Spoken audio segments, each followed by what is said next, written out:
493장 찬송 드리겠습니다. 493장입니다.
찬송가 210장으로 교회의 영광을 찬송하겠습니다.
하나님은 영이시니 예배하는 자가 영과 진리로 예배할지니라. 아멘.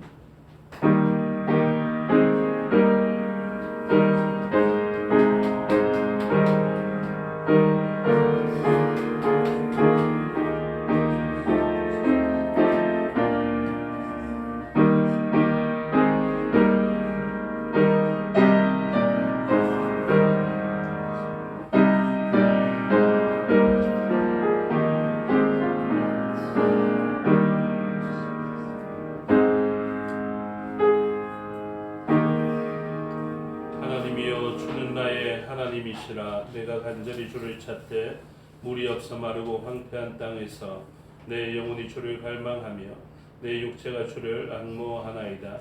내가 주의 권능과 영광을 보기 위하여 이와 같이 성소에서 주를 바라보았나이다. 아멘. 사도신경으로 신앙을 고백하겠습니다. 나는 전능하신 아버지 하나님 천지의 창조주를 믿습니다. 나는 그의 유일하신 아들 우리 주 예수 그리스도를 믿습니다. 그는 성령으로 잉태되어 동정녀 마리아에게서 나시고 본디오 빌라도에게 고난을 받아 십자가에 못 박혀 죽으시고 장사된 지 사흘 만에 죽은 자 가운데서 다시 살아나셨으며 하늘에 오르시어 전능하신 아버지 하나님 우편에 앉아 계시다가 거기로부터 살아있는 자와 죽은 자를 심판하러 오십니다. 나는 성령을 믿으며 거룩한 공교회와 성도의 교제와 죄를 용서받는 것과 몸의 부활과 영생을 믿습니다. 아멘. 살아계신 아버지 하나님 은혜와 사랑을 감사합니다. 우리 주 예수 그리스도의 그 흘려주신 보혈과 그 보혈의 공로를 믿음으로 말미암아 하나님의 백성된 저희들을 위하여서 부정한 저희들에게 정함을 주시고 불의한 저희들에게 의를 주셔서 하나님의 거룩하신 보좌로 나아가게 하여 주시니 감사합니다. 우리도 우리의 죄가를 아는데 하나님 보시기에 우리의 죄가 얼마나 깊겠습니까? 그럼에도 불구하고 우리가 주 예수 그리스도의 피의 공로를 그 피의 능력을 의지하며 나아가는 것이겠사오니 하나님께서도 우리의 부정함을 보시지 마시고 그 피의 능력으로 우리를 도와주셔서 하나님의 자녀로 칭함을 얻고 하나님 품 안에서 능력을 얻는 저희가 되게 하여 주시옵소서. 그 피의 능력과 그 공로 또 하나님의 사랑에 감사하며 예배자로 주님 앞에 서 있습니다. 이 시간을 통하여서 하나님께서 행하신 일들을 기억하며 이곳에 있는 것이겠사오니 우리가 하나님 앞에 올려드리기 원하는 감사의 영광과 찬송과 권능이 이 시간을 통하여서 올려드려지게 하여 주시옵소서. 각처에 흩어져 있는 우리의 지체들도 하나님을 향한 온전한 사랑과 또 하나님께서 베풀어 주시는 그 은혜의 걸음들을 걸어가면서 늘 삶의 자리에서 하나님을 경험하게 해 주시고 그 경험으로 말미암아 더욱더 감사하며 예배하는 자리에 있게 해 주셔서 이 시간 모인 우리들과 같은 은혜를 그들도 있게 하여 주시옵소서. 예배의 순서를 맡은 자와 돕는 자들 기억하여 주시고 능력 베푸셔서 하나님 기뻐 받으시는 예배로 드려지게 하여 주시옵고 그 대표하는 자리에서 온 성도들이 하나님 사랑하는 마음을 온전히 드러내게 하여 주시옵소서.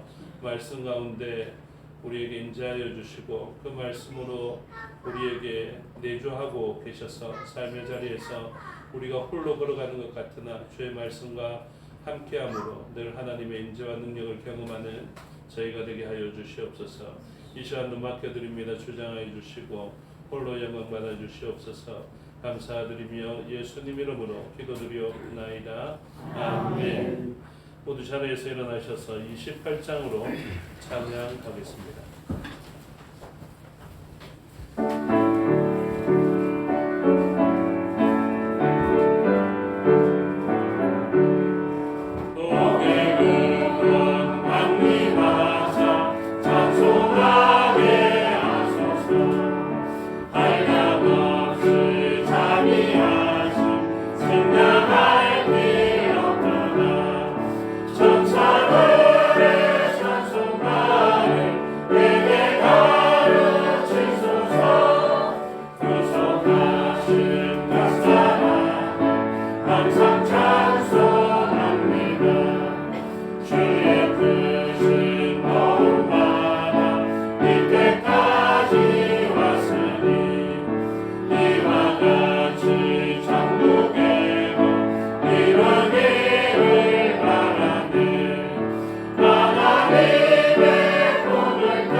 가나 사랑 두 번째 순서를 교독하겠습니다.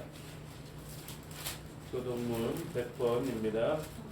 할렐루야 내 영혼아 여호와를 찬양하라.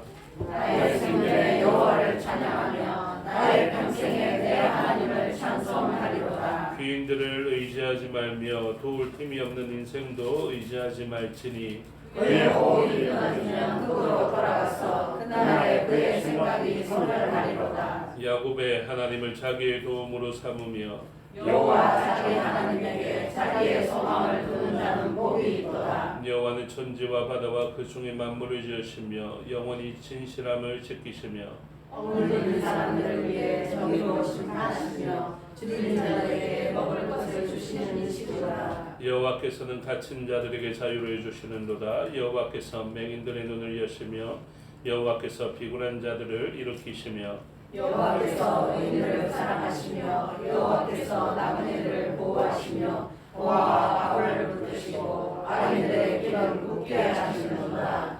아멘. 자리에 앉아 176장으로 찬송을 하겠습니다.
기도 인도하심으로 다 같이 기도드리겠습니다.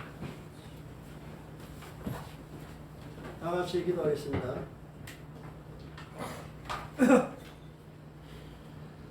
아직도 분단된 아픔을 안고 있는 이 나라와 민족을 사랑하시는 하나님 아버지, 오늘도 한국의 모든 교회와 믿음의 백성들이 일제히 엎드려 해방의 기억 간격을 주신 하나님께 감사와 영광을 돌립니다. 그 기쁨을 맛본 지가 벌써 70년이 넘었습니다. 남북이 회개하지 못했던 지난 세월을 용서하여 주시고 아직도 진정한 해방을 맞지 못한 이 민족을 긍휼히 여겨 주시옵소서. 어수선히 이 민족이 하나를 이루어 제사장 나라로 세우신 주님의 귀한 뜻을 이루기를 원합니다. 은혜로우시고 자비로우신 주님, 저희들에게 조상들의 믿음을 본받을 수 있는 은혜를 허락하여 주시기를 원합니다.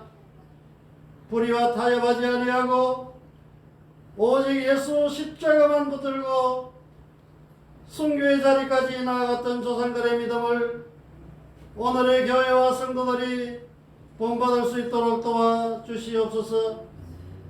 안일과 적당주의로 믿음을 지킬 수 있으리라는 망상은 버리게 하여 주시고, 그 어떤 핍박이 온다 할지라도 넘어지지 아니하고 꿋꿋하게 주님의 뜻을 높이며 그 뒤를 따를 수 있는 참된 믿음을 소유하게 하여 주시옵소서.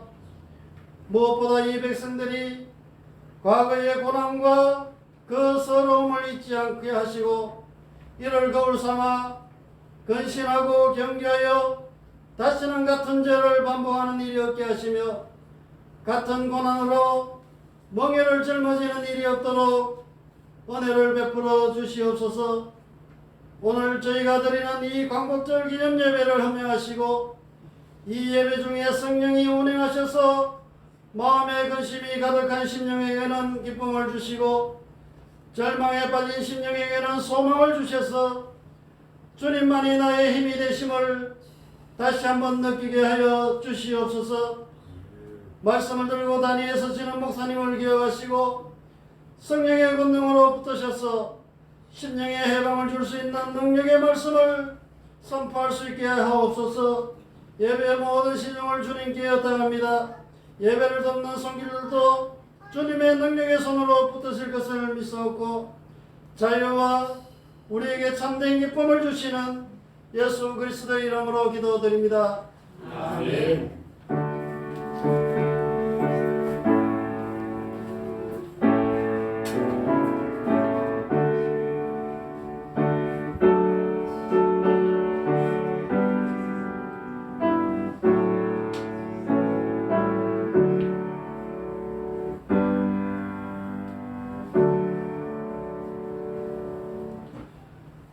감사합니다. 하나님 말씀 보시겠습니다. 하나님 말씀 구약 성경 이사야 65장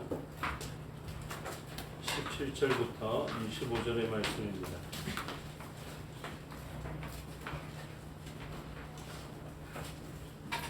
이사야 65장 17절부터 25절의 말씀을 교독하겠습니다. 보라 내가 새 하늘과 새 땅을 창조하나니 이전 것은 기억되거나 마음에 생각나지 아니할 것이라. 너희는 내가 창조하는 것으로 말미암아 영원히 기뻐하며 즐거워할지니라.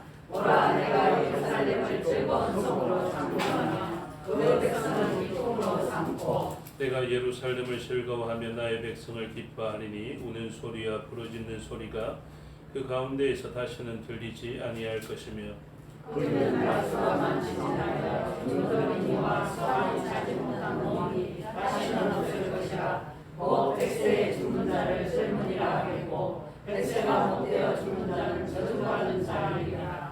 그들이 가옥을 건축하고 그 안에 살겠고 포도나무를 심고 열매를 먹을 것이며 그들이 건축한 데에 타인이 살지 아니할 것이며 그들이 심은 것을 타인이 먹지 아니하리니 이는 내 백성에서 아닌 나무의 수함과 같겠고 내가 택한 자가 그 손으로 일할 것을 필히 누릴 것이며 그들의 수고가 헛되지 않겠고 그들이 생산한 것이 재난을 당하지 아니하리니 그들은 여호와의 복된 자의 자손이요 그들의 후손도 그들과 같을 것입니다. 그들이 부르기 전에 내가 응답하겠고 그들이 말을 마치기 전에 내가 들을 것이며 함께 읽겠습니다. 이리와 어린 양이 함께 먹을 것이며 사자가 소처럼 짚을 먹을 것이며 뱀은 그의 양식으로 삼을 것이니 나의 성산에서는 태양도 없겠고 사람도 없으리라. 여호와께서 말씀하십니다. 아멘. 기도하겠습니다. 아버지 하나님 은혜와 사랑을 감사합니다. 이 시간 하나님의 말씀을 듣겠습니다. 성령 하나님께서 가르쳐 주시고 마음에 새겨 주시옵소서. 좋은 하나님 말씀과 뜻을 온전히 드러내게 하여 주시옵소서. 감사드리며 예수님 이름으로 기도드리옵나이다.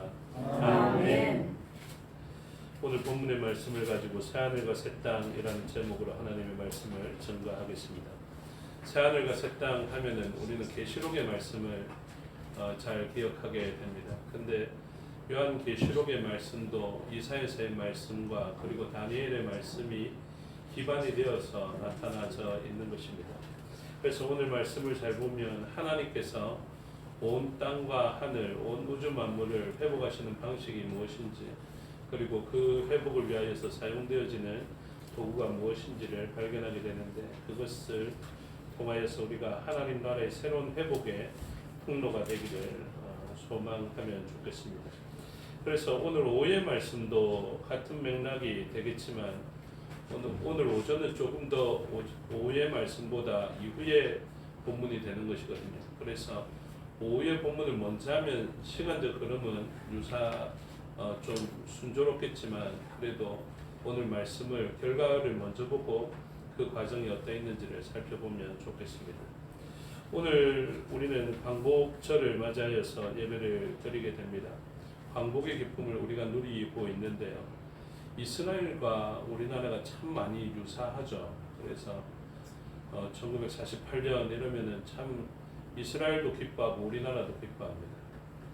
그리고 우리나라, 제가 알기로는 그렇습니다. 우리나라가 동해를 이제 동해라 표현하고 독도를 우리 땅으로 표기하고 있는데, 그런 표기를 동일하게 사용하는 나라는 이 지구상에서 이스라엘과 우리나라밖에 없다는 것으로 제가 알고 있습니다.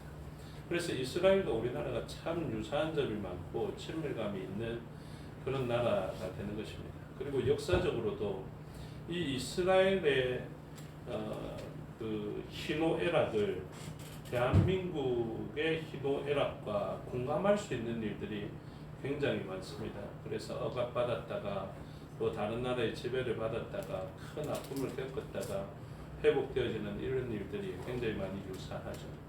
그래서 이스라엘 백성들이 구약을 바라보는 관점과 대한민국 사람들이 이 구약 성경을 바라보는 관점이 아주 유사합니다. 그래서 그렇게 공감할 수 있으니까 같은 하나님에 대한 열정을 가지고 있고 같은 신앙을 가지고 있는 것이죠. 이스라엘 사람들 지금까지 느끼고 있는 것이 무엇이냐면, 나라가 잘 되는 방법은 하나님 말씀에 순종하는 방법밖에 없다라고 생각하게 됩니다.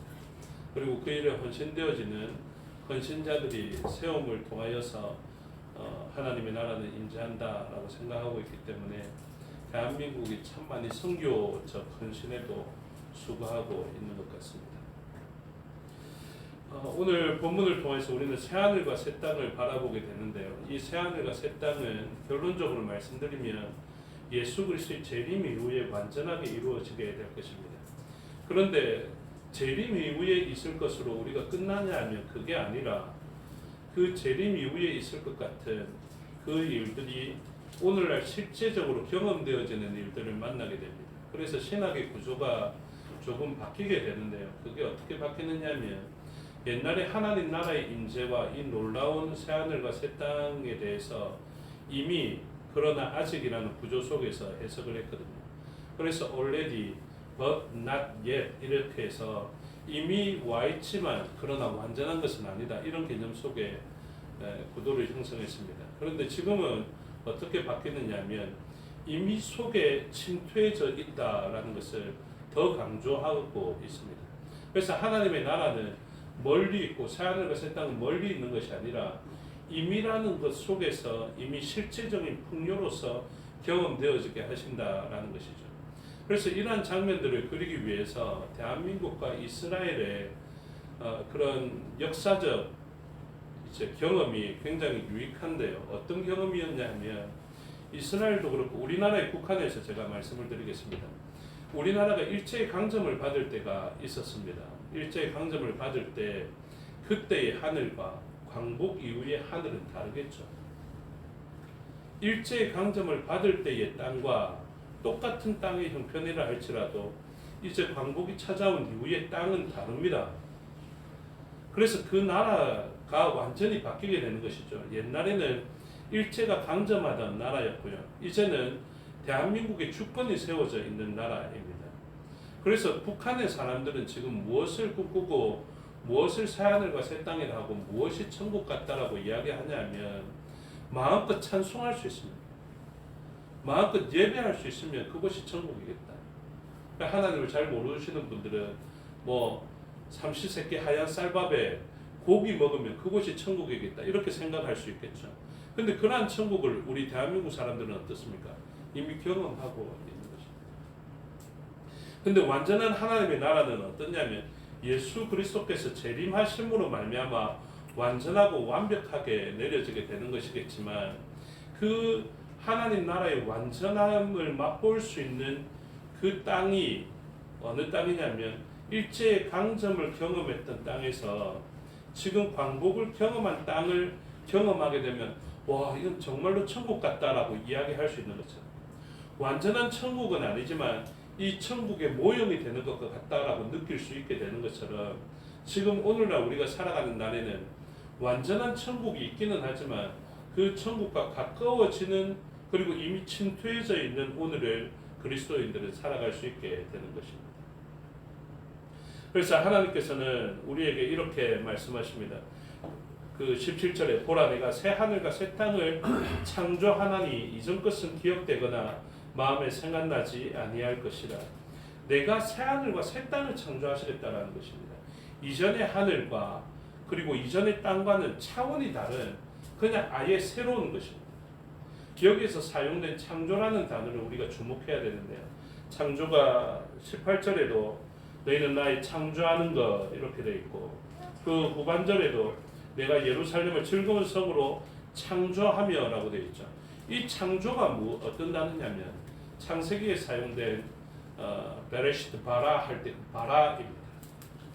그래서 이 바라가 어떤 용어냐면 무에서 어떤 것을 창조하는 있던 것을 조합하는 것을 아닙니다. 이 뉴 크리에이션이 뭐냐면 완전히 새로운 것을 이야기합니다. 그래서 어떤 것에서 새로운 것. 그래서 표현할 때 이렇게 표현하던데 이 바라라는 용어의 주어는 오직 하나님만이 쓰실 수 있다. 이렇게 이야기합니다. 그래서 다른 존재들은 이 단어를 쓸 수조차 없습니다. 왜냐하면 신적인 창조, 무에서 유를 창조하는 그러한 창조이기 때문에 그렇습니다. 새하늘과 새 땅은 어떤 개념이냐면 어떤 주변의 것을 잘 조합해서 만들 수 있는 사람들 간의 화해와 평화를 통해서 구축되어지는 그런 유토피아 이상의 사회를 이야기하는 것이 아닙니다. 완전히 차원이 다른 것을 이야기합니다. 그래서 하나님께서는 도저히 기대할 수 없던 그곳에서 새하늘과 새 땅을 만들어내시고 어떤 것에서 만들어내시는 것입니다.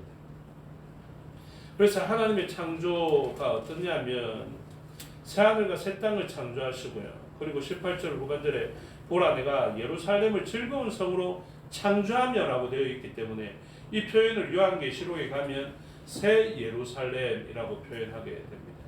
그래서 새하늘과 새 땅 그리고 새 예루살렘으로 말미암아 하나님이 다스리시는 새로운 세상을 이야기하시는 것이죠. 이 새로운 일들은 어떻게 일어나냐 하면 예수 그리스도로 말미암아 새로운 창조가 일어나게 됩니다. 이전에는 누가 영향을 미치게 됐냐면 첫 번째 아담이 되었던 그 첫 번째 사람이 되었던 아담 그 아담을 통하여서 이 세상은 영향을 받게 되어져 있었거든요.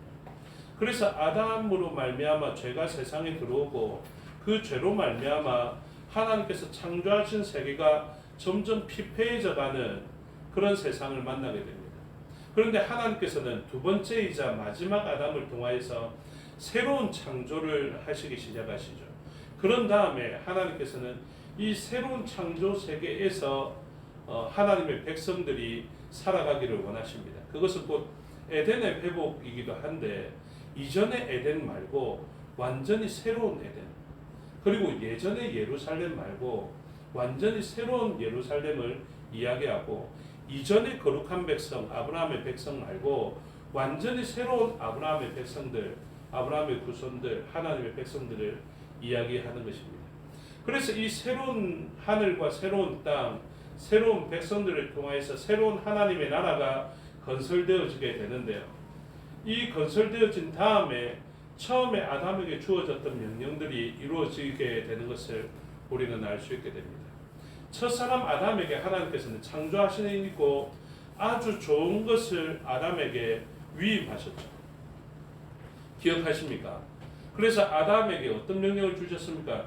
너희는 생육하고 그리고 번성하고 땅에 충만하기를 원했던 것입니다. 왜 그러냐 하니까 하나님께서 만드신 이 세계를 그 정점에 사람을 두시고요. 사람으로 말미암아 사람이 하나님의 그 통치를 닮아서 다스림으로 말미암아 온 세계와 피조된 모든 것들이 하나님의 성품을 담고 경험하게 되어서 회복되어지게 하시려는 것입니다. 이 구조를 잘 기억하셔야 됩니다. 하나님은 온 세상을 물론 보시기에 아름답게 창조하였지만 그 세상에 누구를 통하여 다스리기로 하셨느냐 하면 하나님의 형상을 닮은 사람을 통하여서 온 열방을 다스리게 하시고 만물을 다스리게 하신 것입니다. 그것이 아담의 사명이었습니다. 그러면 아담이 죄를 범하지 않았으면 어떻게 됐겠습니까? 온 열방이 아담을 통하여서 기뻐하고 즐거워했겠죠. 혹시나 하나님이 만든 피조세계 가운데 고통을 받는 영역이 있었다 하면 아담과 아담의 후손들이 그곳을 찾아가면 죄가 없던 사람들이 그곳을 찾아가면 그곳은 회복이 일어나게 될 것입니다. 그렇게 만드신 것이죠. 그와 같이 지금 아담에게 기대하였던 그 일들은 무너지게 되었습니다. 그래서 하늘도 고통받고 땅도 고통받고 예루살렘도 고통받는 그러한 환경이 되어버렸거든요. 그런데 하나님께서는 그 5일 살펴보겠지만 한 기름 부음 받은 자, 그 메시아를 세우게 됩니다. 그 메시아를 통하여서 우리를 어떻게 하시느냐면 새로운 예루살렘으로, 새로운 하나님의 백성으로, 새로운 거룩한 백성으로 창조하시는 것이죠. 그래서 하나님께서는 온 만물을 회복하기 위하여서 누구를 먼저 회복시키느냐 하면 바로 사람을, 저와 여러분을 회복시키셨습니다. 그래서 하나님께서는 예수 그리스도를 통해서 새로운 하늘과 새로운 땅을 만드셨죠. 그러면 그 새로운 하늘과 땅을 일시에 우리에게 완전히 주신 것이 아니라 사람들을 통하여서 새 하늘과 새 땅을 형성해 가기를 원하셨다라는 것입니다. 그래서 하나님께서는 메시아를 통해서 사람을 구속하시고 메시아를 두 번째 아담이자 마지막 아담을 삼으신 이후에 온전한 회복을 위한 걸음들을 걸어가실 수 있도록 새 하늘과 새 땅을 계획하셨고 그리고 새로운 백성을 형성하셨는데 그 세상을 하나님께서는 통째로 우리에게 주신 것이 아니다라는 것을 가르쳐 주죠. 그러면 구조가 그렇습니다. 구조가 예전에 일정한 부분이 되는 영역에 아담과 하와를 두시고 그들의 후손을 통하여서 온 세상, 온 열방을 생육하고 정복하고 다스리게 하신 그 하나님의 역사가 있죠. 그것은 아담이 죄가 없을 때 받았던 사명이라고 했습니다. 그런데 이 일은 실패하였죠. 그래서 온 천하 만물이 사람으로 말미암아, 사람이 죄를 범함으로 말미암아 피폐하여지고 황폐하게 되었던 것입니다. 그래서 하나님께서는 새로운 창조를 하시는데 옛날과 유사한 창조가 아니라 완전히 새로운 창조, 그리고 사람의 능력으로 잘 조합해서 만들 수 있는 나라가 아니라 하나님만이 만드실 수 있는 그 영역으로 새로운 하늘과 새로운 땅을 만드시고 새로운 백성을 만드셔서 저와 여러분들도 그 새로운 백성의 영역에 들어가게 하신 것입니다. 여러분, 저와 여러분이 이 땅에 사는 이유가 무엇입니까? 더 근본적인 질문으로 들어가면 아담과 하와를 만드시고 하나님께서 하늘나라에 두시지 않고 땅에 두신 이유가 무엇입니까? 이것을 알지 못하면 우리의 사명을 모르는 것입니다. 하나님께서 아담을 만드셨어요. 그 아담을 통해서 영광 받으시고 기뻐하시기를 원하시며 보시기에 좋게 만드셨는데 그 아담을 두신 장소가 어디냐는 것입니다. 아담이 경험하는 하늘, 아담이 경험하는 땅, 그리고 아담이 결국 그와 그의 후손들을 통하여서 온 땅을 정복하면서 온 땅이 이제 발견되어지게 될 것이 있는데, 그게 무엇이냐면 하나님의 성품이고 하나님의 거룩함이고 하나님의 능력이고 하나님의 이름이거든요. 그래서 온 열방에 하나님의 이름을 알게 하겠다라는 하나님의 목적을 두고 그들을 이 땅에 두셨습니다. 그리고 하나님의 성품이 맞닿는 곳이라면 곳곳에서 고통받지 않고 회복이 일어난다는 것을 나타내기 위해서 이 땅에 두셨는데, 그와 똑같은 사명이 누구에게 있냐면 구원받았다 하시면 구원받은 저와 여러분의 삶 속에 있게 되는 것입니다. 여러분, 이 일에 대해서 우리는 열정을 잘 느끼지 못합니다. 그렇죠? 우리는 무엇에 관심을 가지고 있냐면 내가 잘 되고 내만 복받으면 된다라고 생각하는 것입니다. 왜냐하면 세상은 나와 상관없어 보이거든요. 굳이 내가 세상까지 나아가서 복음을 전가하고 싶은 생각을 가지지 못하는 것입니다. 그런데 여러분 기억하십니까? 우리가 멈추어 있으면 복음을 들고 산을 건너가는 그 아름다운 발걸음 넣는 것입니다. 구원의 소식이 우리 안에서만 머물게 되는 것이죠. 그것은 나와는 상관없는 하늘과 나와는 상관없는 땅으로 생각하고 있다라는 것입니다. 그런데 하나님은 그렇게 우리를 두시지 않습니다. 반드시 우리의 영역이 넓어지게 하시고, 하나님께서는 아브라함에게 하나님, 저 이제 이삭 낳았으니까 됐습니다. 아브라함도 그렇게 생각할 수 있지 않겠습니까? 근데 아브라함이 진짜 아브라함이 되는 이유가 무엇이고, 그 아브라함의 역할로 말미암아 우리가 구원을 받게 되는데요. 정말로 아브라함이 온 세상 사람들로부터 믿음의 조상이라는 그 영광을 차지할 수 있는 방법이 무엇이었냐면 하나님께서 부여하신 이름, 그 이름대로 살아가는 것이었습니다. 왜냐하면 아브라함의 이름은 열방의 아버지입니다. 아브라함은 홀로 우리 아버지는 대단하십니다, 이 깨달음만으로 살아가지 않았습니다. 하나님께서 맡기신 사명, 온 열방에 충만한, 그래서 온 열방의 사람들이 이제는 나와 상관없는 대한민국의 문현동에 사는 어떤 사람이 아니라 그 사람이 믿음으로 말미암아 아브라함의 후손이 되게 하시는 이 계획과 섭리를 하나님께서는 가지시고 계신 것입니다. 그런데 그것은 모든 아브라함의 후손에게 주신 하나님의 사명인 것이죠. 그래서 하나님의 백성들은 열방을 품고 살아가게 됩니다. 그래서 하나님의 백성들은 좁은 관점을 가지지 않고요, 만물이라는 우주적 개념 속에 살아가게 됩니다. 하나님께서는 교회를 두셨습니다. 예전에는 아담과 아담의 후손들을 통하여서 온 만물을 충만케 하시려는 계획을 가지시고 계셨는데요. 이제 하나님으로 말미암아 새롭게 피조된 사람들, 새로운 하늘과 땅에서 하나님께서는 이 사람들 곧 교회를 통하여서 온 열방에 하나님의 영광을 드러내기를 원하셨고, 온 열방을 회복시키시기를 원하시는 것입니다. 그래서 하나님께서는 우리에게 사명을 주신 것이죠. 그래서 하나님께서는 말씀으로 우리에게 교회라는 것을 가르쳐 주시고, 이 교회는 만물을 충만케 하시는 자의 충만이라는 위대한 선언을 하게 하십니다.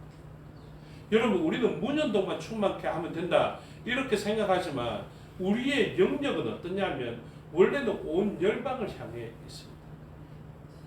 한 목사님이 이렇게 설교를 했습니다.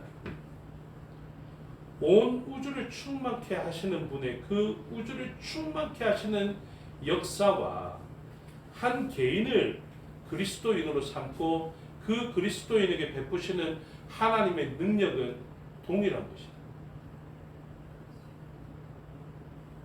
이걸 순서를 조금 바꾸면 이렇습니다. 한 사람을 구속하기 위하여서 하나님께서 구원의 능력을 베푸시고 하나님의 능력을 다하여 주시는 것인데요. 그렇게 다하여 주신 이유가 무엇이냐면 온 우주에, 그러니까 만물을 충만케 하시는 자의 충만으로 이 사람을 충만케 하신다는 것이죠. 그러므로 하나님께서 만물을 충만케 하시는 자의 충만, 그러니까 만물을 충만케 하시려는 사역을 하실 때 사용하는 방식이 무엇이냐면 교회라는 것입니다. 여러분, 교회를 너무 작게 평가하시고 쉽게 평가하시는데요. 교회는 그러한 공동체입니다. 우리가 하나님께 사명을 받을 때 무엇을 바라봐야 되냐면 이 한 사람을 통로로 하여서 온 우주적 회복을 바라보시는 하나님의 그 열정을, 그 열심을 바라볼 수 있어야 됩니다. 그게 안 바라보인다면 앞으로 바라봐 보여지게 될 것입니다. 그게 이 에덴의 회복. 나 자신도 아직 에덴에 못 들어가 본 사람은 무엇을 기대하게 됩니까? 자신의 회복만을 기대하게 되겠죠. 근데 아버지의 풍요 속으로 들어가 버리면 그리스도 예수 안에 들어가고 아버지 집에 들어가 버린 사람들은 무엇을 꿈꾸느냐면 아버지께서 하시고자 하는 일이 자기의 기업이 되는 것이고 유산이 되는 것입니다. 그래서 우리들의 정체성과 우리들의 그 자긍심과 자존심이 죄로 말미암아 아버지 집과 멀어지면 멀어질수록 무엇에 대한 소원을 가지고 있냐면 내가 잘 됐으면, 내 좀 많이 가졌으면, 내부터 잘 돼야지 이런 생각을 하게 되고요. 아버지 집에 들어가 버린 사람들은 무엇이 사명이 되냐면 아버지께서 하실 일이 자기의 사명이 되는 것입니다.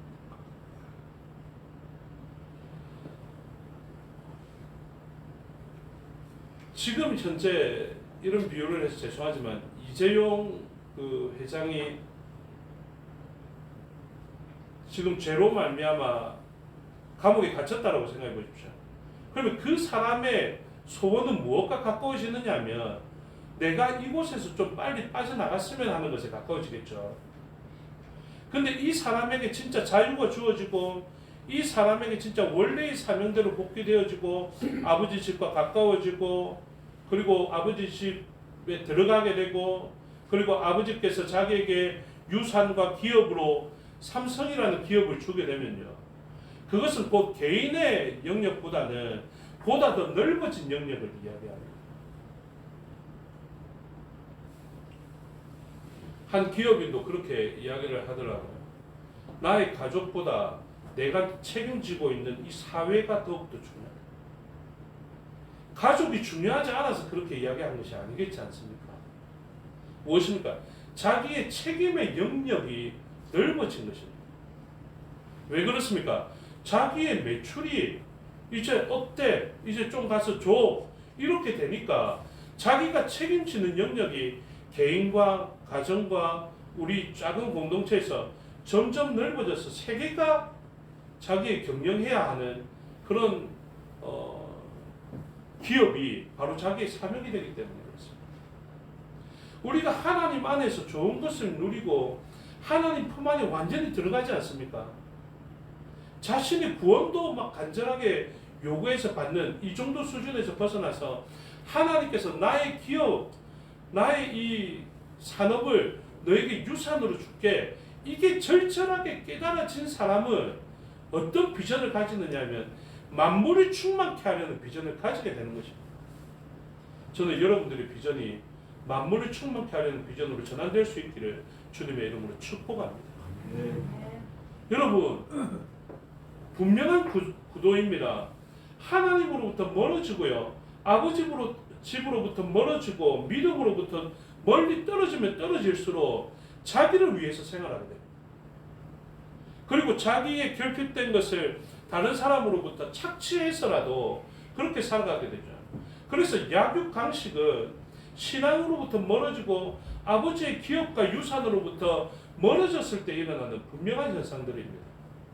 그래서 오늘 본문에도 어떤 일이 있냐면 25절에 보니까 이리와 어린 양이 함께 먹을 것이며 사자가 소처럼 짚을 먹을 것이며 뱀은 흙을 양식으로 삼을 것이니 나의 성산에는 해함도 없고 상함도 없으리라 여호와께서 말씀하십니다. 그래서 이전에는 자기의 배를 충족시키기 위하여서 다른 사람들 피를 흘리더라도 그것을 먹는 존재가 됩니다.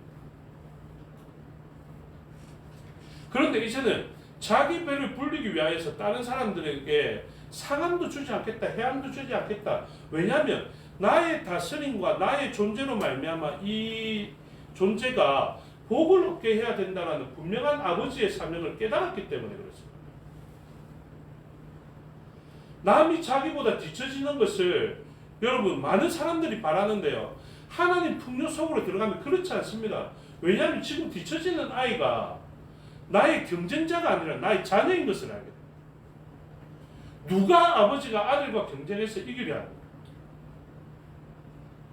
누가 아버지가 아들이 뛰다가 넘어졌는데 그 일을 기뻐하는 자가 있습니까? 근데 우리들의 삶이 어떠하냐면 그런 것을 보면 즐거워한다니까요. 내가 뛰어가면 그 사람은 걸어갔으면 좋겠고요. 내가 걸어가면 그 사람은 기어갔으면 좋겠고, 내가 기어가면 그 사람은 누워 있었으면 좋겠다는 게 우리들의 마음 아니었습니까? 그런데 하나님의 비전을 깨달으면 하나님의 사랑이 우리 속에 들어오게 되고요. 그 사랑의 대상이 나와 내 자신, 나의 가족뿐만 아니라 온 열방을 그렇게 나의 사랑하는 존재로 만드신 하나님의 그 사랑을 깨닫게 됩니다.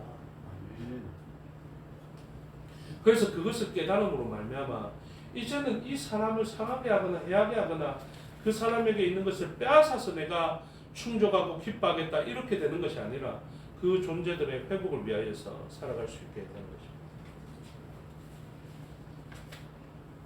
이것은 그 사람들이 경험하게 된 기쁨 때문에 그렇습니다. 그래서 창조한 것 18절에 보시면 너희는 나의 창조하는 것으로 말미암아 영원히 기뻐하며 즐거워할지니라. 보라, 내가 예루살렘을 즐거운 성으로 창조하며 그 백성을 기쁨으로 삼고 내가 예루살렘을 즐거워하며 나의 백성을 기뻐하리니 우는 소리와 부르짖는 소리가 그의 가운데에서 다시는 들리지 아니할 것이며. 그래서 하나님께서 행하신 이 풍요 속에 들어가야 자기의 슬픔과 아픔이 끝이 나야 하나님의 관점으로 세상을 바라볼 수 있게 되는 것입니다. 그래서 이 성에 있는 사람들은 기쁩니다. 결핍으로 말미암아 고통을 호소하지 않게 되는 것입니다. 그리고 보십시오. 20절에 보니까 거기는 날수가 많지 못하여 죽는 어린아이와 수완이 차지 못한 노인이 다시는 없을 것이라. 곧 100세에 죽는 자를 젊은이라 하겠고 100세가 못 되어 죽는 자는 저주받은 것이리라. 이게 점점 가까워지죠. 그렇죠? 요즘 뭐 경로당이나 이런 데 가면 한 70 먹고 가면은 막내로 이렇게 커피숍 물어마고 그래야 된다면서. 이게 뭐냐면 예전에 그런 상황, 일제강점에 처해 있던 우리의 형편에서 다시 복지로 돌아가서 주권을 되찾고 하나님의 풍요 속에서 경험하는 이런 일들이 경험되어질 때 일어나게 된 것입니다. 근데 이것보다 더 좋은 세상이 아직 있다고요. 언제라고요? 예수 그리스도께서 재림하실 때.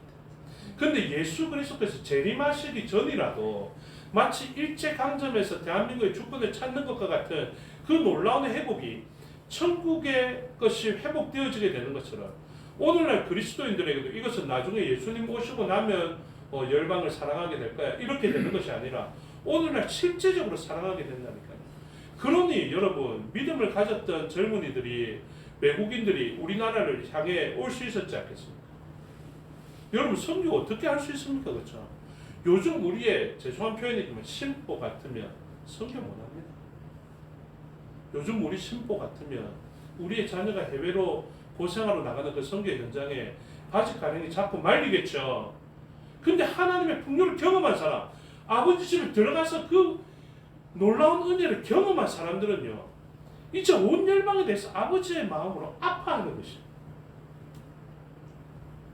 여러분 대한민국에 있으면서 북한에 있는 사람들을 아무 생각지도 않게 넘어가는 사람들이 많겠죠.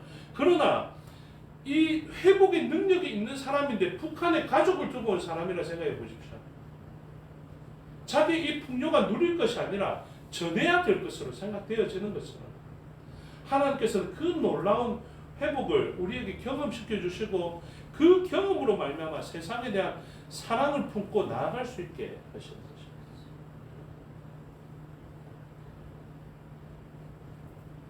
하나님께서 먼저 우리에게 경험시켜 주시는 것이 오늘 본문에 나타나 있는데 하나님께서 우리를 회복시켜 주실 때 그분의 창조 도저히 있지 않을 것 같은데 그분이 손을 대니까 있게 되는 것인데 그렇게 있게 되니까 무엇이 있는지 보십시오. 22절에 21절부터 보시는 게 좋겠습니다. 그들이 가옥을 건축하고 그 안에 살겠고 이게 무슨 말입니까? 건축은 했는데 못 사는 사람들 있죠. 집을 잘 지어놨는데 일제가 강점하여서 그 집에 사는 사람들이 있습니다. 그런 표현입니다. 포도나무를 심고 열매를 먹을 것입니다. 포도나무를 잘 심어가지고 이제 귀한 열매가 맺히는데 일제가 강점하여서 그것을 다 들고 가는 것입니다. 자꾸 일제를 이야기해서 죄송한데, 그 다음에 22절에 그들의 건축한 데에 타인이 살지 아니할 것이요. 이제 이해가 되시죠? 우리가 잘 만들어 놓은 곳에서 우리의 대적들이, 우리를 악취하는 자들이 그 아름다운 저수에서 살게 되는 일들이 있게 되는 것입니다. 언제? 하나님이 창조하지 않으십니다. 그리고 그들이 심은 것을 타인이 먹지 아니하리니 이는 내 백성의 수완이 나무의 수완과 같겠고 내가 택한 자가 그 손으로 일한 것을 길이 누릴 것이며, 여러분 이게 얼마나 복됩니까? 자기 손으로 수고한 것을 자기가 걷어 먹을 수 있다는 거 참 감사하죠. 이게 아닐 때는 이랬습니다. 23절에 그들의 수고가 헛되지 않겠고, 그들은 수고했음에도 불구하고 헛되었습니다. 신기하죠. 하나님께서 창조해 주시지 않으시면, 하나님께서 새하늘과 새 땅으로 새 백성으로 우리를 만들어 놓으시지 않으시면 우리가 굉장히 많이 수고했음에도 불구하고 헛수고가 되는 일들이 많습니다. 그들의 생산한 것이 재난을 당하지 아니하리니, 옛날에는 생산했는데 재난을 당해서 먹지 못하는 것입니다. 이제는 하나님께서 새로운 창조를 하실 때 그렇지 않겠다.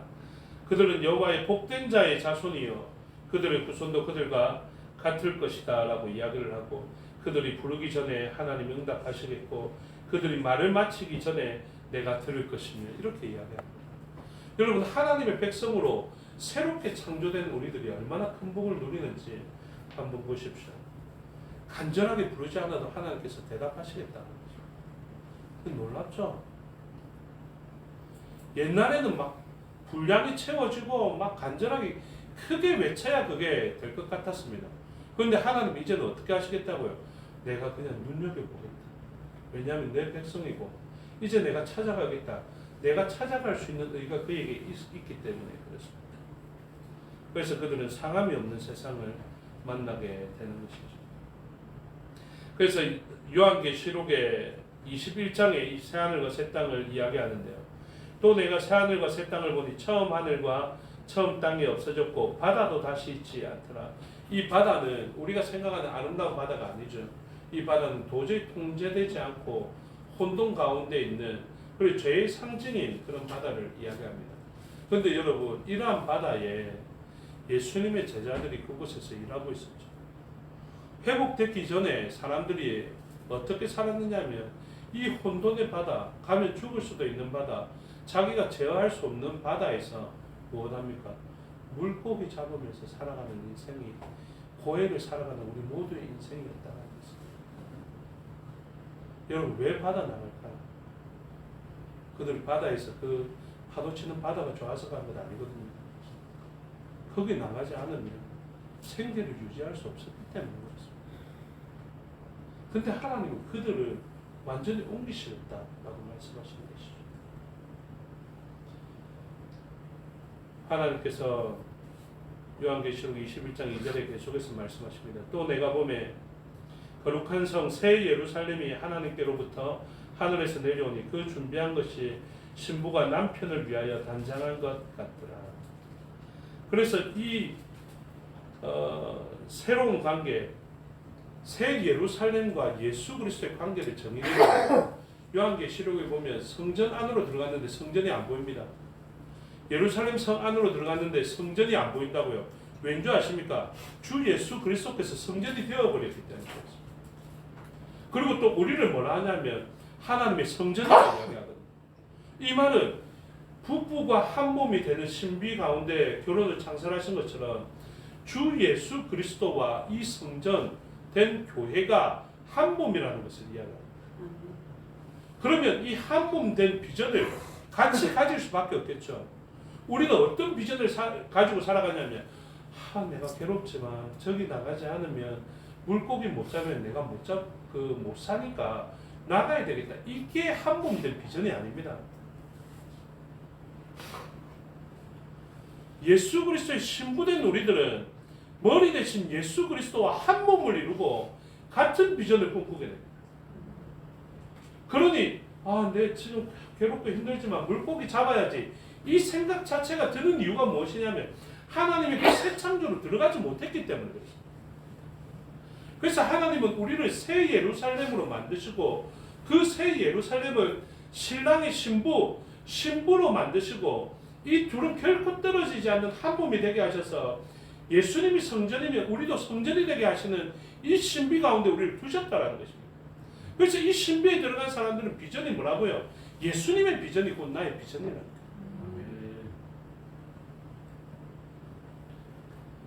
그러니 우리가 그 속에 들어가면 참된 평강을 누리고요. 참 좋게 되는데 요한계시록 7절 21장 7절을 보시면 이것입니다.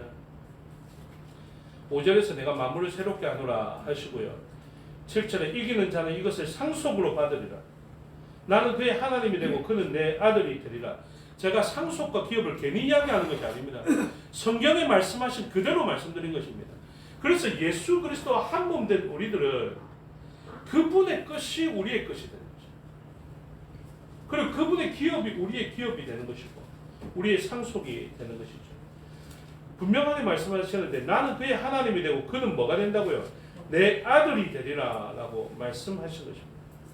그래서 아들 된 우리 이야기를 하는데 제가 새벽에 오신 분들에게 말씀드린 것이 하나님의 이름 중에 나는 그들의 구속자가 되겠고 나는 그들의 고엘이라는 표현이 있거든요.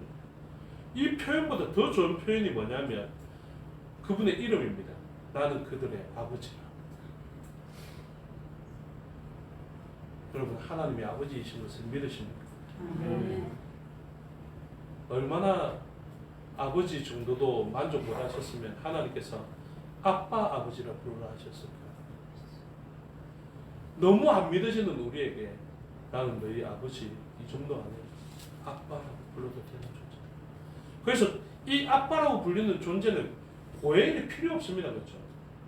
고엘은 어떤 자에게 필요합니까? 엘리멜렉이 죽었을 때나 엘리멜렉이 죽어서 이제 더 이상 자기의 삶에서 좋은 것을 기대할 수 없는 그런 사람들에게 고엘이 필요한데 하나님이 이제 아예 죽지 않는 엘리멜렉, 죽지 않는 존재가 되어서 너희의 아버지가 되겠다. 아버지도 보통 아버지가 아니라 모든 것에 풍요로우신 아버지가 되겠다 말씀하십니다. 그리고 그 아버지의 꿈이 무엇이냐면 옛날에 하나님의 나라를 완성하시고 아담에게 툭 주신 것이 아닌 것처럼 오늘도 하나님의 새하늘과 새 땅을 완성하시고 우리에게 툭 던져준 것이 아니라 우리를 통하여서 새하늘과 새 땅을 충만케 하시는. 그래서 아담이 있으면 그 아담과 아담의 후손들이 생육하고 번성하고 땅의 충만함이 충만할수록 만물이 충만케 되는 그 역사를 꿈꾸신 것처럼 오늘날 예수 그리스도로 말미암아 한 몸을 이룬 우리들은 이제 우리들의 존재가 만물이 한꺼번에 회복되어져서 우리에게 온 것이 아니라 하나님 나라가 한꺼번에 회복되어져서 우리에게 왕창 오버린 것이 아니라 어떤 사람이 100살 안에 죽으면 무조건 잘못되고 100살 이후에 죽으면 그만큼 살았다 이렇게 표현하는 것이 아니라 그 하나님의 나라가 우리를 통해서 점진적으로 온 만물을 충만케 하는 데까지 나아가게 되기를 소원하면서 우리를 새롭게 창조하셨다는 거죠. 여러분 작게 여기지 마십시오. 만물을 충만케 할 수 있는 능력이 누구에게 있냐면 교회가 된 우리에게 있습니다. 우리가 예수 그리스도의 신부로서 그분과 한 몸 된 존재로서 만물을 위하여서 나아가게 되면 하나님의 목적과 충만이 이루어지게 된다는 것을 기억하십시오. 오늘 말씀이 너무 어렵기 때문에 제한된 시간에 제가 많은 것을 축소하여서 좀 어려울 수 있는 부분이 있겠지만 여러분 우리가 하나님께서 창조하셔야만 되는 새하늘과 새 땅과 새로운 예루살렘, 새로운 백성, 새로운 자녀가 되었다는 것을 기억하시고요. 그러면 아담이 그 땅을 충만케 하셨던 그 사명처럼 오늘날 우리에게 그 사명이 주어지는데 그것은 우리 홀로 감당하는 것이 아니라 예수 그리스도와 한 몸을 이루고 나아가는 사역인 것을 기억하십시오. 그래서 자신의 능력으로는 만물하고는 상관도 없고 무념도 충만치 못하게 할 우리의 능력이겠지만 예수 그리스도와 한 몸을 이룬 자로서 만물을 충만케 하기에는 충분한 존재라는 것을 기억하셔서 한 몸 된 존재로서의 스케일로 살아가게 되기를 원합니다. 여러분 기억하십시오. 아무리 가진 게 없던 존재라 할지라도요. 가장 유력한 존재와 결혼을 했습니다. 그때 여러분들 쉽게 표현하잖아요. 아이고 저 사람은 팔자 고쳤다 이렇게 생각하잖아요. 그 사람이 계속 옛날에 남편 만나기 전에 능력으로 아이고 콩나물 하나 사면서 300원 깎아달라고 100원 깎아달라고 이래 살아가면 여러분 그게 어떻게 한 몸 이룬 자의 정체성이겠습니까? 저와 여러분은 그 정체성 아닙니다. 온 세계와 우주를 품고 만물을 충만케 하기 위한 비전으로 전환되어져야 합니다. 여러분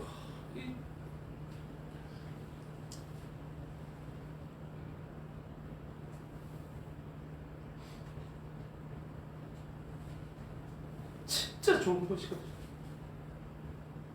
제가 막 가슴을 찢겠습니다. 왜 이걸 이렇게밖에 설계할 수 없나? 어떻게 해야 이걸 알 수 있을까? 진짜 답답한데. 여러분 진짜 이 영광 속에 들어가야 해요.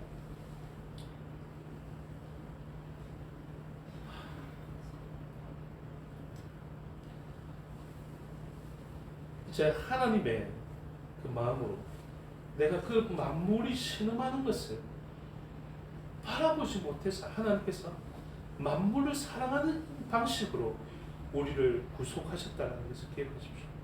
그리고 가장 귀한 독생자이신 예수 그리스도와 결혼하게 하셔서 한 몸을 이루게 하셨어요. 여러분 우리의 생각이 완전히 전환되었어요. 그 하나님께서 아파하시는 것에 함께 아파하고 하나님께서 보내실 곳에 나아가서 만물을 충만케 하시는 자, 우리는 작은 자였으나 만물을 충만케 할 비전으로 전환되어지는 삶이 되시기를 주님의 이름으로 축복합니다. 아멘. 기도하겠습니다. 아버지 하나님, 이 영광을 종에게 보여주셨사옵니다. 성령 하나님을 통하여서 이 비전을 주의 말씀을 들은 백성들에게도 보여주시옵소서. 온 우주 만물을 다스리는 하나님께서 죄로 말미암아 그 우주 만물이 신음하게 되었을 때 그들을 위하여서 주 예수 그리스도를 이 땅에 보내주시고 주 예수 그리스도로 말미암아 세상에서 작은 자 그 12제자들을 예수 그리스도의 제자로 삼으셨습니다. 그들은 아마 그때 우리의 능력이 너무 작기 때문에 죄의 이름이 온 열방에 가득한 것을 꿈도 꾸지 못했을 것입니다. 그러나 하나님께서는 결국 그 놀라운 일들을 이 제자들을 통해서 행하셔서 오늘은 우리들까지 그 복음의 능력을 경험한 자가 되게 하셨지 않습니까? 베드로도 작은 자라 여겼을 것이고 자기는 배신자라 여겼을 것입니다. 그럼에도 불구하고 하나님의 영으로 충만케 하셔서 그를 회복시켜 주시고 그에게 은과 금은 다하지 않으셨지만 예수 그리스도의 이름을 다하여 주심으로 말미암아 그 놀라운 일들을 감당케 하셨사오니 아버지 우리가 꿈도 꾸지 못할 때 성령께서 우리를 충만케 하여 주셔서 하나님께서 이루실 이 만물의 회복을 우리의 비전으로 품고 나아가게 하여 주시옵소서. 그래서 우리는 작을지라도 우리와 한 몸이 되신 예수 그리스도의 이름의 능력을 들고 우리가 모든 상황을 맡아드리겠사오니 그 모든 상황 가운데 하나님께서 하실 일들을 나타내시옵소서. 감사드리며 예수님 이름으로 기도드리옵나이다. 아멘. 찬양하며 복원하겠습니다. 217장 찬양하겠습니다.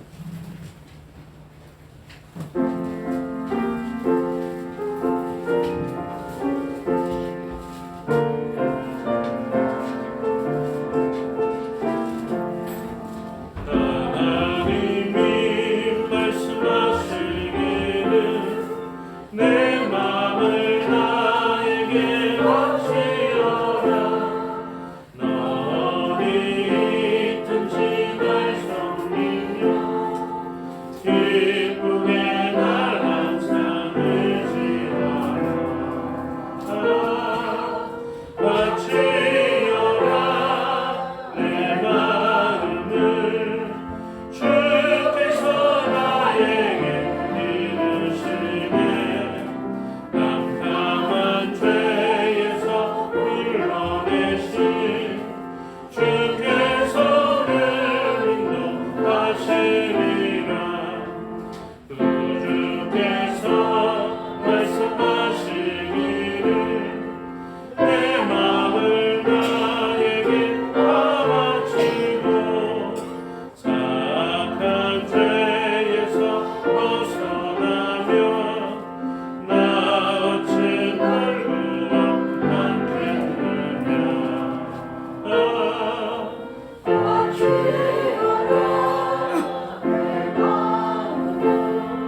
말씀을 기억하여 주의 앞에 나올 때 귀한 예물 드리게 해주시니 감사합니다.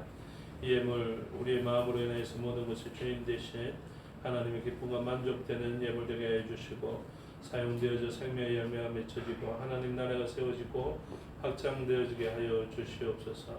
범사를 감사하며 주께 드렸사오니 모든 일 가운데 감사의 제목으로 넘쳐나게 하여 주시옵소서.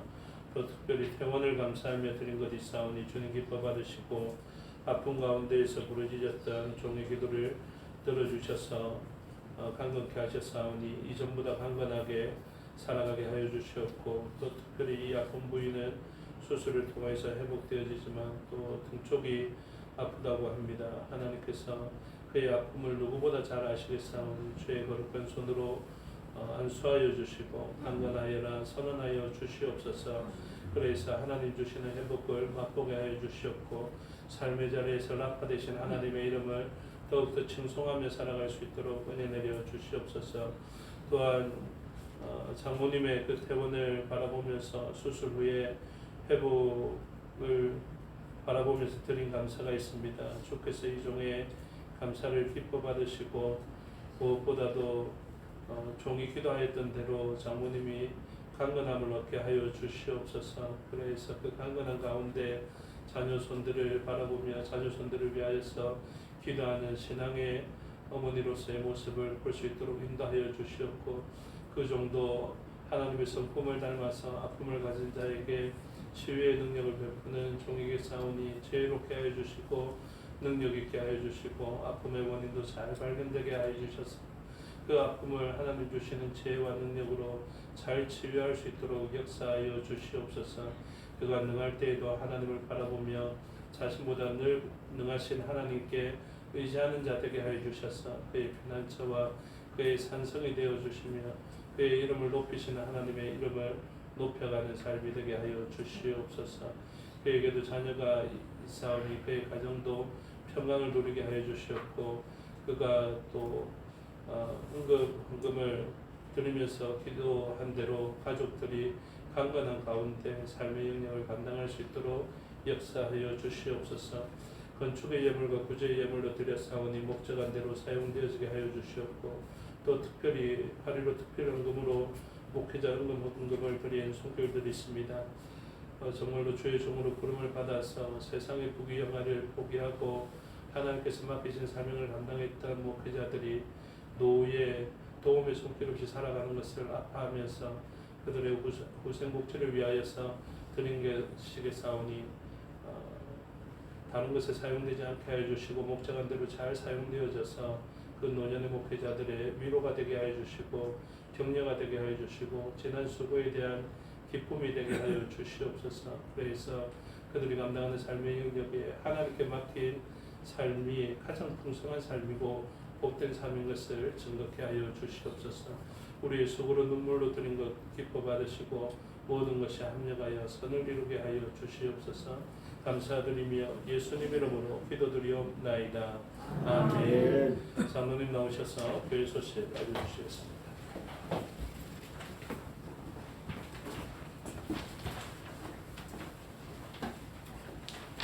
감사합니다. 교회 소식 전하겠습니다. 환영합니다. 교회를 찾아주신 여러분을 진심으로 환영합니다. 재건총회 총회응급부 8.15 광복주일 응급특별헌금을 요청해 와서 오늘 이렇게 헌금을 하였습니다. 매년 총회에서 정한 응급특별헌금은 정은교회 목회자들의 노후대책과 후생복지를 위해서 사용이 됩니다. 헌금해 주신 모든 분들께 감사를 드립니다.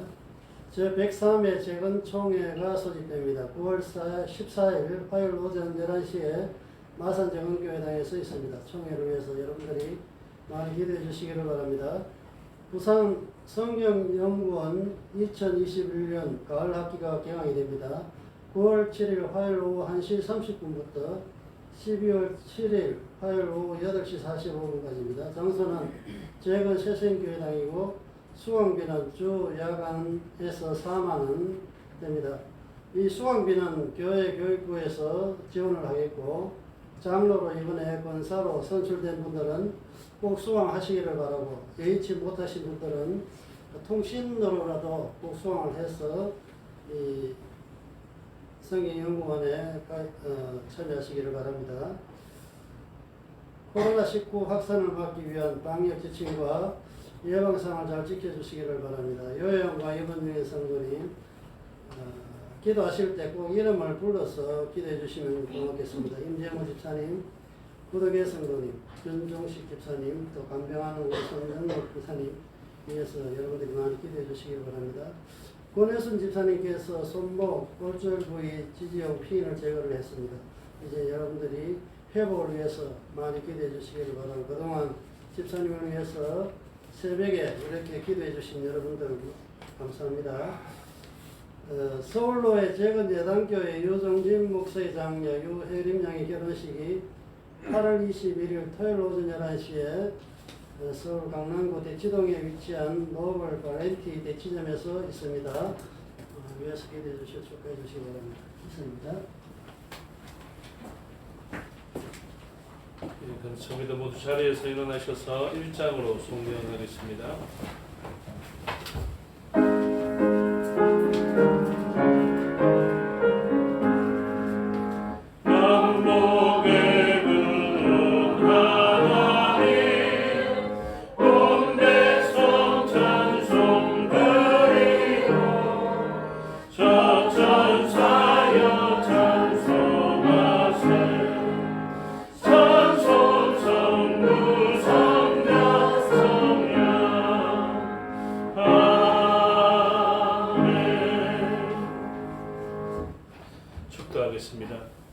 지금은 우리 주 예수 그리스도의 은혜와 아버지 하나님의 사랑과 성령의 교통하심이 오늘 말씀을 듣고 우리가 새하늘과 새 땅을 부여받은 새 예루살렘 새 백성인 것을 깨닫고 하나님의 능력으로 받은 이 능력을 가지고 만물을 충만케 하시는 사역에 사용되기로 소원하는 주의 백성들 머리 위에와 그들의 가정과 권속과 삶의 영역 위에 세금과 사업의 영역 위에 지금부터 영원토록 함께 하시기를 축원하옵나이다. 아멘.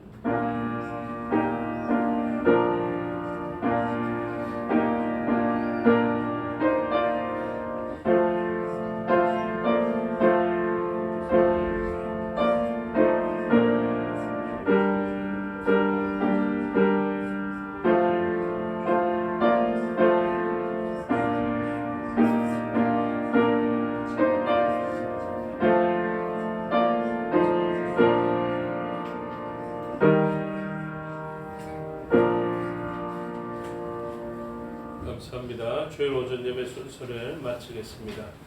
신앙도 잠시 마쳤다가 10분 후에 오후 예배로 만나 뵙겠습니다.